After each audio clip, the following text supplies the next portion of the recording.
Shalom. Berikut ini adalah pembahasan soal-soal dari Bu Pena 5B tema 4 subtema 2. Namun sebelumnya bagi yang belum subscribe, tekan tombol subscribe dan lonceng notifikasinya agar tidak ketinggalan video-video selanjutnya.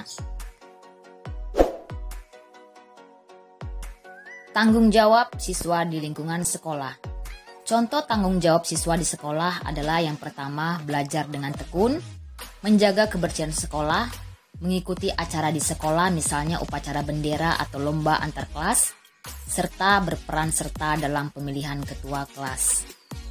Isi atau makna dan amanat pantun berdasarkan isi. Perhatikan contoh pantun nasihat berikut. Sungguh enak buah sukun, hasil panen dari kebun paman. Hidup bertetangga harus rukun agar tercipta ketentraman. Isi atau makna pantun tersebut adalah hidup rukun menciptakan ketentraman, sedangkan amanat pantun tersebut kita harus hidup rukun. Perhatikan contoh pantun kiasan berikut. Naik kereta dalam gerbong, bangkunya panas berbau sangit. Jadi orang janganlah sombong, masih ada langit di atas langit. Isi atau makna pantun tersebut adalah janganlah sombong karena masih ada yang lebih hebat dari kita. Sedangkan amanat pantun tersebut kita tidak boleh sombong.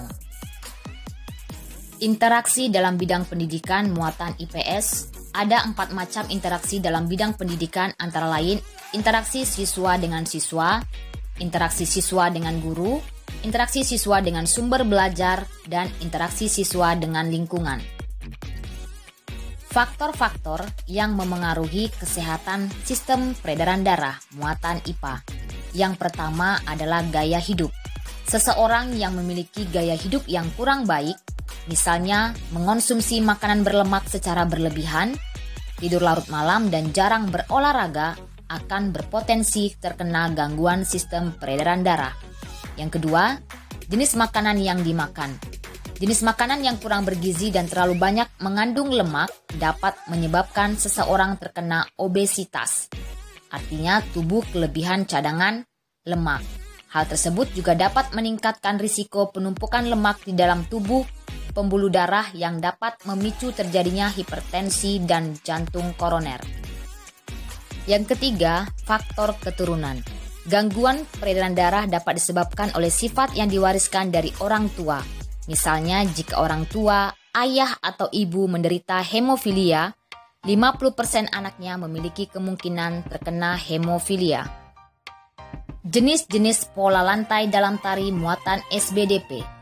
Pola lantai adalah garis yang dilalui oleh para penari saat memperagakan gerakan-gerakan tari. Ada 2 macam pola lantai utama, yaitu pola lantai lurus dan lengkung.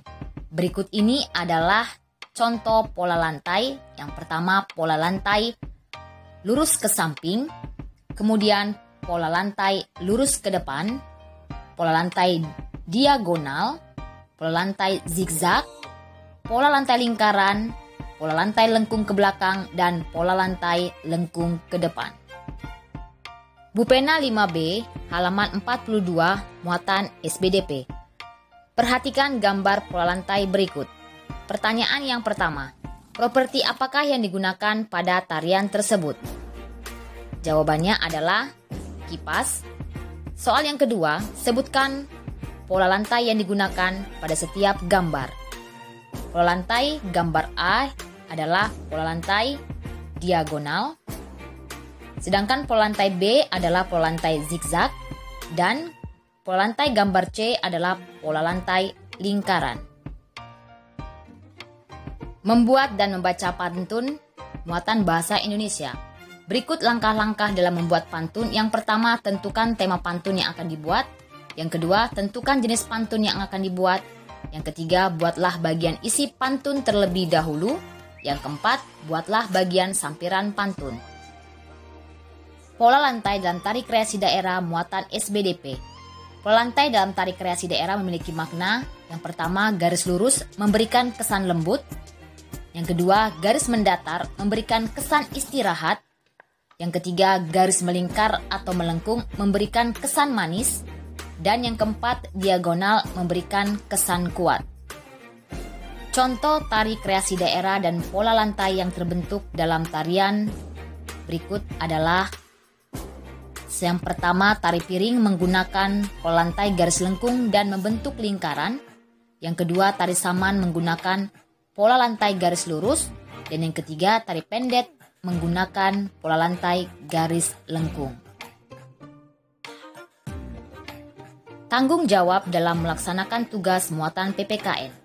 Piket kelas merupakan salah satu tanggung jawab kelompok. Setiap anggota kelompok melakukan tugas masing-masing dan tugas tersebut harus dilakukan dengan sungguh-sungguh. Pembahasan soal Bupena halaman 39 muatan bahasa Indonesia. Bacalah pantun berikut, tuliskan isi makna dan amanat dari pantun tersebut.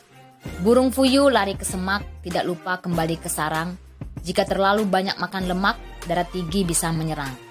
Isi atau makna pantun tersebut adalah: jika terlalu banyak makan makanan lemak, bisa terserang penyakit darah tinggi. Amanat pantunnya adalah: janganlah makan lemak terlalu banyak karena bisa terserang darah tinggi. Pembahasan soal Bupena 5B halaman 43 dan 44 muatan bahasa Indonesia. Yang pertama, lengkapilah sampiran pantun nasihat berikut. Di situ yang ada hanya isi pantunnya. Nah, sampiran pantunnya adalah: buah durian, buah yang berduri, jika dimakan jangan lupa dibelah. Jadi pantunnya adalah: buah durian, buah yang berduri, jika dimakan jangan lupa dibelah. Berolahraga setiap hari, tubuh sehat dan tak mudah lelah. Yang B, amanat dari pantun di atas adalah: kita harus berolahraga setiap hari agar tubuh sehat dan tak mudah lelah. Lengkapilah sampiran dan isi pantun nasihat berikut. Kapal berlabuh di dermaga. Lanjutannya, kapal membawa barang dan penumpang. Sepak bola nama olahraga. Lanjutannya, dapat membuat sehat dan hati senang. Jadi, pantunnya adalah: kapal berlabuh di dermaga, kapal membawa barang dan penumpang. Sepak bola nama olahraga, dapat membuat sehat dan hati senang. Amanat pantun di atas adalah: sepak bola merupakan olahraga yang dapat membuat kita sehat dan senang. Bupena 5B halaman 45 muatan PPKN. Soal yang pertama, apa bentuk tanggung jawabmu dalam melaksanakan tugas? Yang pertama, mengerjakan tugas dengan sungguh-sungguh. Yang kedua, mengerjakan tugas masing-masing sesuai dengan keputusan bersama. Yang ketiga, mengumpulkan tugas sesuai dengan waktu yang telah ditentukan. Soal nomor 2, tugas apa saja yang pernah diberikan kepadamu di sekolah? Jawabannya adalah mengerjakan latihan soal dan piket kelas. Bupena 5B latihan soal tema 4 subtema 2 halaman 47 muatan bahasa Indonesia. Soal yang pertama, isi pantun terdapat pada baris. Jawabannya adalah D, ketiga dan keempat. Pantun di bawah ini merupakan pantun untuk menjawab soal nomor 2 dan 3. Ke kebun sesuai jadwal, basmi gulma yang meninggi. Ayo bangun lebih awal untuk berolahraga pagi. Soal nomor 2, pantun tersebut termasuk jenis pantun. Jawabannya adalah D, anak-anak. Soal nomor 3, amanat pantun tersebut adalah: jika kita bangun lebih awal, kita dapat berolahraga pagi. Soal nomor 4, tuliskan langkah-langkah menulis pantun. 1. Tentukan tema pantun yang akan dibuat. 2. Tentukan jenis pantun yang akan dibuat. 3. Buatlah bagian isi pantun terlebih dahulu. 4. Buatlah bagian sampiran pantun. Soal nomor 5, buatlah sebuah pantun anak-anak sesuai ciri-ciri pantun. Jawabannya adalah, ini contoh pantun anak-anak ya. Minum kopi di saat hujan, memang nikmat sekali rasanya. Anak baik, anak teladan, jadi kebanggaan keluarga. Bupena 5B halaman 47 muatan IPA. Soal yang pertama, gangguan sistem peredaran darah yang disebabkan oleh kurangnya sel darah merah dalam tubuh adalah, jawabannya A, anemia. Soal nomor 2, perhatikan ciri-ciri gangguan sistem peredaran darah berikut. 1. Disebabkan faktor keturunan. 2. Darah pada luka sulit membeku. 3. Ditandai dengan pegal-pegal. 4. Tekanan darah meningkat. 5. Pembuluh darah mengalami kerusakan. Pertanyaannya, pernyataan yang benar mengenai hemofilia ditunjukkan oleh jawabannya adalah A. 1 dan 2, yaitu disebabkan faktor keturunan dan darah pada luka sulit membeku. Soal nomor 3, Pak Adi memeriksa tekanan darah ke dokter.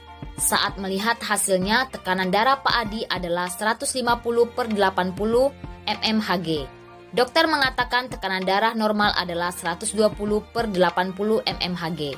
Pak Adi mengalami gangguan kesehatan pada organ. Jawabannya adalah pembuluh darah. Soal nomor 4, tuliskan faktor-faktor yang dapat menyebabkan seseorang mengalami kesehatan pada sistem peredaran darah. Jawabannya adalah faktor keturunan dan non-keturunan. Soal nomor 5, apa saja gangguan kesehatan pada darah akibat faktor keturunan? Jawabannya adalah hemofilia dan talasemia. Hemofilia adalah penyakit keturunan yang menyebabkan tubuh kekurangan protein yang dibutuhkan dalam proses pembekuan darah. Sedangkan talasemia adalah kelainan pada darah yang tidak dapat memproduksi cukup hemoglobin. Bupena 5B halaman 47 dan 48 muatan SBDP. Soal yang pertama, tari legong menggunakan properti berupa, jawabannya adalah C. Kipas. Soal nomor 2, apa fungsi properti tari? Jawabannya adalah membantu menegaskan makna dalam tari dan membuat tarian lebih menarik. Soal nomor 3, apa yang kamu ketahui tentang pola lantai? Jawabannya adalah pola lantai adalah garis yang dilalui oleh para penari saat memperagakan gerakan-gerakan tari. Soal nomor 4, tuliskan 3 tari kreasi daerah beserta pola lantai yang digunakan. Jawabannya adalah yang pertama tari piring menggunakan pola lantai garis lengkung dan membentuk lingkaran. Yang kedua tari saman menggunakan pola lantai garis lurus. Yang ketiga tari pendet menggunakan pola lantai garis lengkung. Soal nomor 5, gambarkan 3 jenis pola lantai lengkung. Nah, berikut ini gambar dari jenis pola lantai lengkung. Yang pertama, pola lantai lingkaran, kemudian pola lantai lengkung ke belakang, dan pola lantai lengkung ke depan. Bupena 5B, halaman 48, muatan IPS. Nomor 1, tujuan pembangunan sosial budaya adalah meningkatkan taraf hidup masyarakat. Nomor 2, tuliskan 2 contoh pembangunan sosial budaya dalam aspek adat istiadat dan tradisi. Jawabannya melestarikan adat istiadat di suatu daerah, serta melaksanakan norma-norma yang terdapat dalam suatu adat istiadat. Soal nomor 3, bagaimana cara melaksanakan pembangunan dalam aspek bahasa di sekolah? Jawabannya adalah mempelajari dan menggunakan bahasa Indonesia. Soal nomor 4, tuliskan 4 macam interaksi dalam bidang pendidikan. Berikan contohnya. Jawabannya adalah yang pertama, interaksi siswa dengan siswa. Contohnya, Dedi dan Jonas berdiskusi mengenai materi pelajaran yang disampaikan guru. Yang kedua, interaksi siswa dengan guru. Contohnya, guru menjawab pertanyaan yang diajukan oleh siswa. Yang ketiga, interaksi siswa dengan sumber belajar.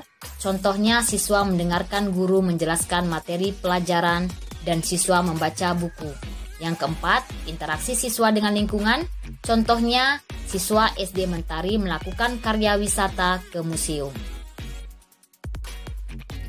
Soal nomor 5, apa perbedaan antara pendidikan formal dan non-formal?